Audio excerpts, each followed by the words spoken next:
Hi, welcome to my Creating Innovative Uses of Technology screencast. My name is Patricia Till, and I'm going to be talking with you today about how I am going to use podcasts and screencasts to spice up my English 10 research unit for my blended English 10 class.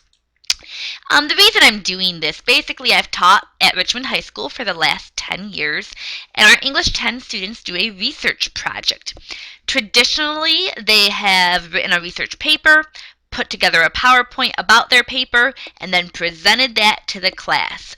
Now that I'm teaching a blended English 10 class, where my kids are using a lot more technology tools and working with each other online and face-to-face, I needed a new way to have students learn how to do research and present the information to each other. So my old way of doing things, we would spend 3 to 4 weeks in the library researching things. We'd come back to the classroom, we would write a research paper, they would work on it at home, and then they would put together a PowerPoint and they would give the class a presentation, and this would take another few weeks. When you have 35 students in a class, it takes a while.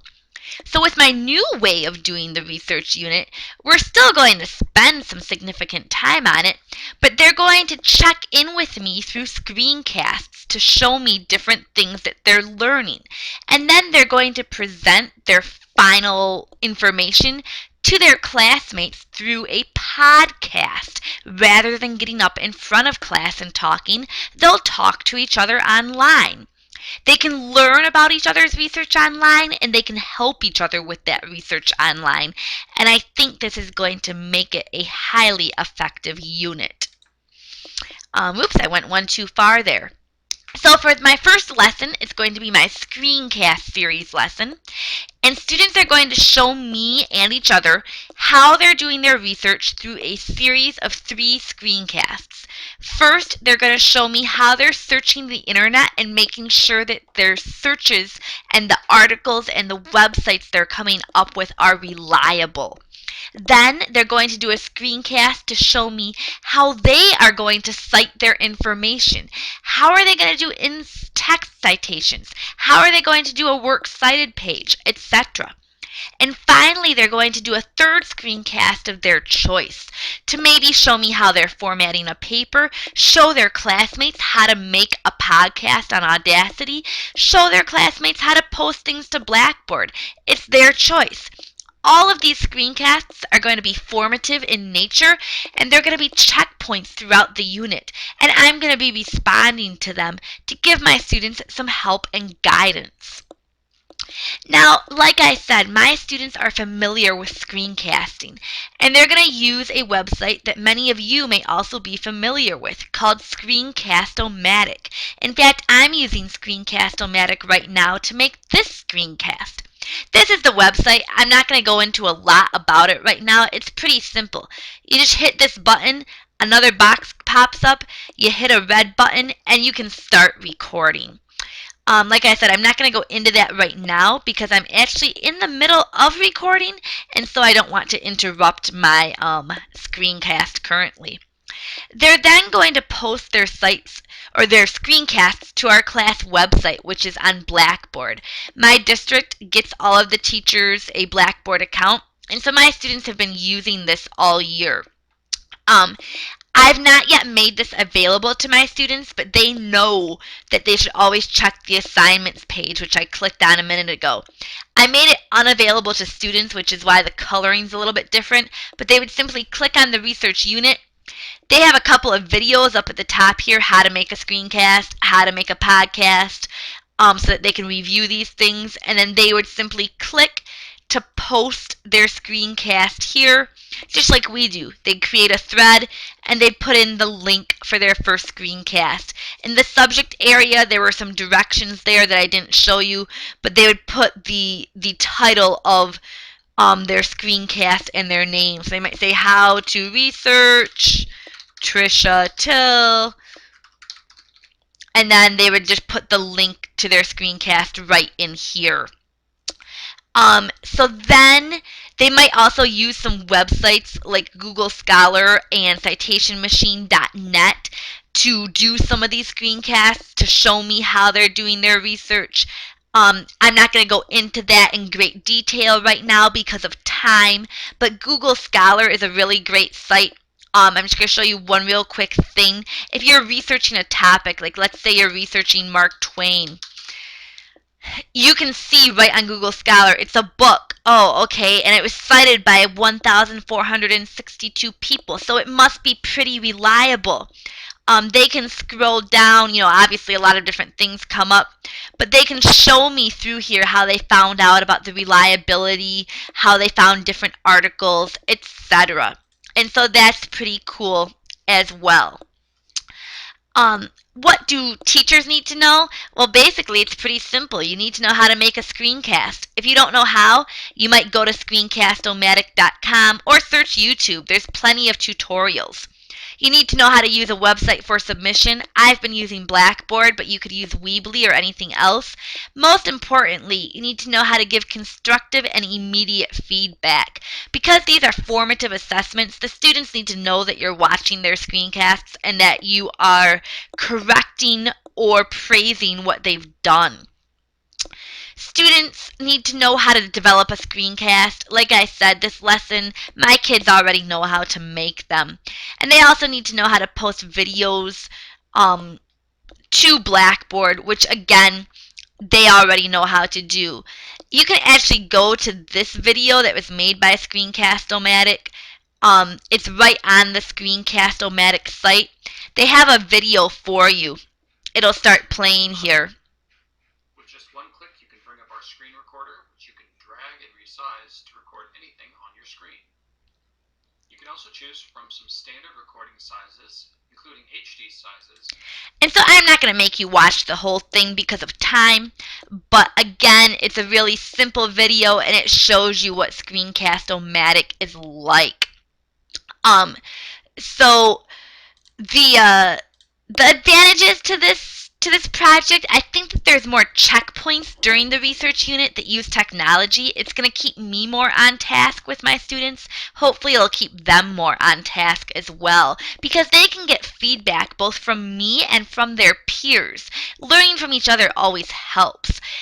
When kids return in outlines and note cards and things like that to show me their research, I didn't always get it back to them right away. But this is something that I can take 5-6 minutes to watch and then write to them in their discussion board what they need to work on or what they did well on. And this is really great. Some disadvantages though, if I have kids in class who have never made a screencast, they're going to need a lot of individual help because they're going to struggle with the technology.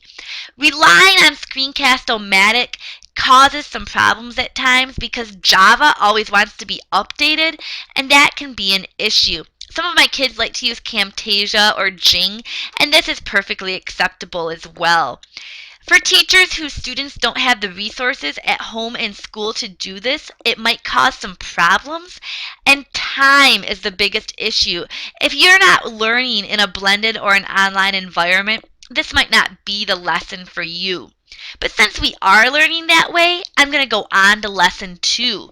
Once my kids have written their research paper and given it to me, they're going to be presenting their research through a podcast. They're just going to make one podcast and they're going to post it to Blackboard. And then other students will comment on their podcast, ask them questions, give them some criticism, tell them what they learned, etc. And they're going to monitor the threads for their own podcast. My students are already, again, familiar with the tool to use to make these podcasts. They're using Audacity, and this is the Audacity website. Audacity can be kind of confusing for people who have never used it before, but they have some great screenshots to show you what it looks like. Most of my kids have Windows computers, so this is what it looks like when they're recording. Basically, all they have to do to record is hit the record button up here, start talking, and then when they're finished, they hit the stop button. If they want to pause, they hit the pause button. They can then go back and they can edit things by selecting the the section of their recording. And my kids do, like I said, know how to do this. Um, they know how to post things to Blackboard. We went over that already. And a couple of great websites, if you're interested in doing some podcasts, really, are freesound.org and opensourcemusic.com. Both of those sites give you some open source sound effects and music, and the kids really like spicing up their podcasts with that. It makes it a little bit cooler. Teachers, again, you need to kind of know how to use Audacity. I really struggled with this myself at the beginning of the year. It's difficult to know how to edit sound. And so if you have not used Audacity, you're going to want to review it yourself. There's some great videos on YouTube about how to do that. I also think it's helpful for teachers to participate in student discussion boards. If all 35 of my students are posting their podcasts, it could be that a few students never get their podcasts listened to and nobody makes comments about them. And so then it's my job as a teacher to go in and maybe start a discussion. I'd also need to know and to think about some alternative assessments for students who are uncomfortable with recording or who can't record because of technology problems. Students need to know that their research needs to be done first. They need to go through that whole research process and write their paper before they highlight the main points that they're going to talk about on their podcast. This lesson was designed for students with a working knowledge, and I showed you on Blackboard already. I do have a video about how to make a podcast on Blackboard for my students to review. You might also want to show students some good podcasts made by other kids. I'm going to take you really briefly to a site. None of my students made this. This was actually created. It was a podcast on a painting of the chief's canoe by a young lady. America was looking back to the golden years of the mid-19th century, a time when the frontier still held sections yet unexplored. Families supposedly lived simple life, and artists painted nationalistic and idealized landscapes. 1926 was bustling cities and flashing lights, flappers, galas, and high society, economic boom after the war, and soon coming doom of economic bust. So that's just a brief example, and you can find others on sites like NPR. You can find, just by Googling the student podcasts, tons of great examples from kids. Some advantages to this, the biggest two advantages to me is that students get to choose what research they're learning about. They can listen to 3 or more podcasts that they want to listen to and that they want to learn more about those research topics, which is a lot more exciting than listening to 34 people do a PowerPoint presentation. This saves time in the classroom. And students might not be as nervous in this environment. They're able to talk in a better way. They don't have to get up in front of their classmates and sweat it out.